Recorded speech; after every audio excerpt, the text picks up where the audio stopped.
to get the lesson here. We have to get the lesson here. Paul said in verse 3, I would have you know that the head of every man is Christ. The covering of every man is Christ. The head of the woman is the man. The covering of the woman is the man. And the head of Christ is God. The covering of Christ is God. Every man praying or prophesying having his head covered, see, dishonors his head. And Paul is showing us that a man that would allow something to come between him and his head, which is Christ. I could have a board of deacons in this church that absolutely begins to govern my ministry. A board of deacons in this church that tells me I can't preach this message because I offended someone. Then I have covered my head with a covering that's dishonorable to Christ. See, the covering has nothing to do with a hat. The covering has nothing to do with a sheet or a shawl or a piece of cloth. See, the covering refers to authority. See, authority.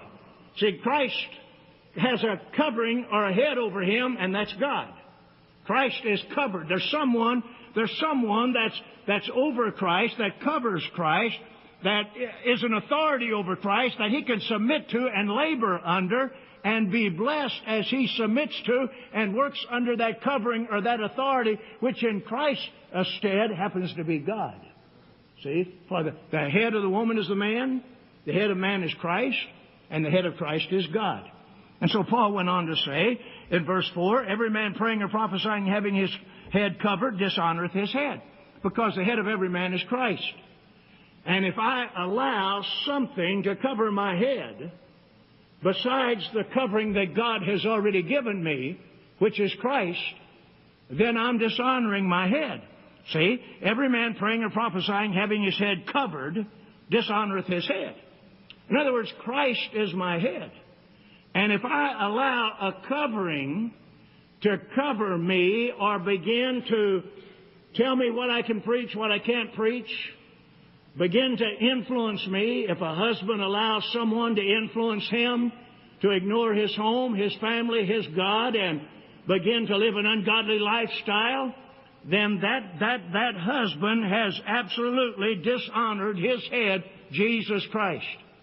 He has allowed someone else to cover him or influence him or entice him and lead him into a lifestyle that his God-given head, Jesus Christ, would never permit him to do. So that husband now becomes dishonoring to Christ. See? And a man of God can dishonor his head, which is Christ. See, Paul said here in verse 3, the head of every man is Christ. See, the head of every man is Christ. Every man praying in verse 4, prophesying, having his head covered, and we're really talking about a man of God here, a minister. Every man praying or prophesying, having his head covered, dishonoreth his head.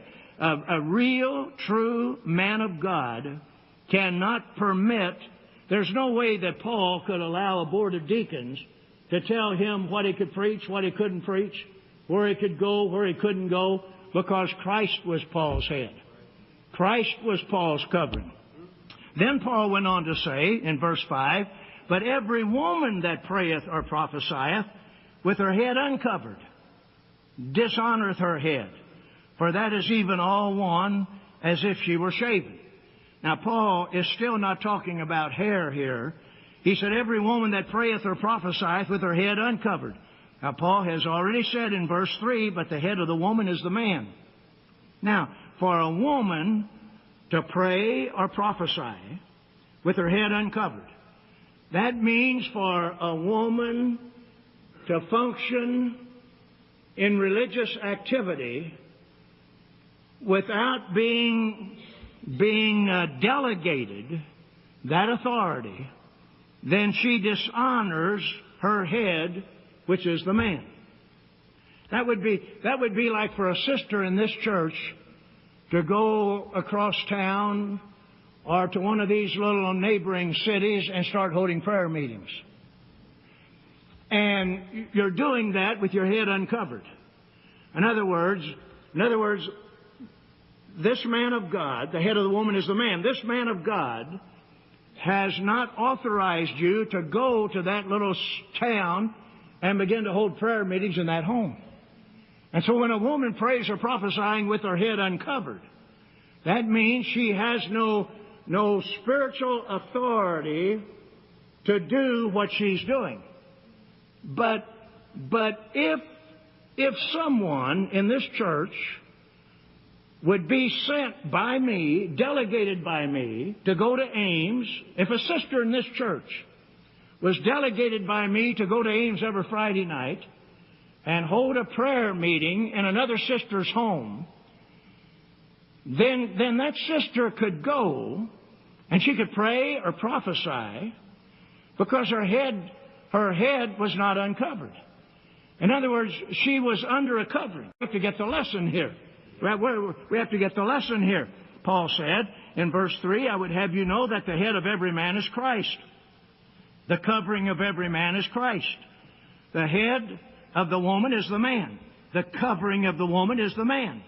And the head of Christ is God. The covering of Christ is God. Every man praying or prophesying having his head covered, see, dishonors his head. And Paul is showing us that a ministry, a man that would allow something to come between him and his head, which is Christ. I could have a board of deacons in this church that absolutely begins to govern my ministry.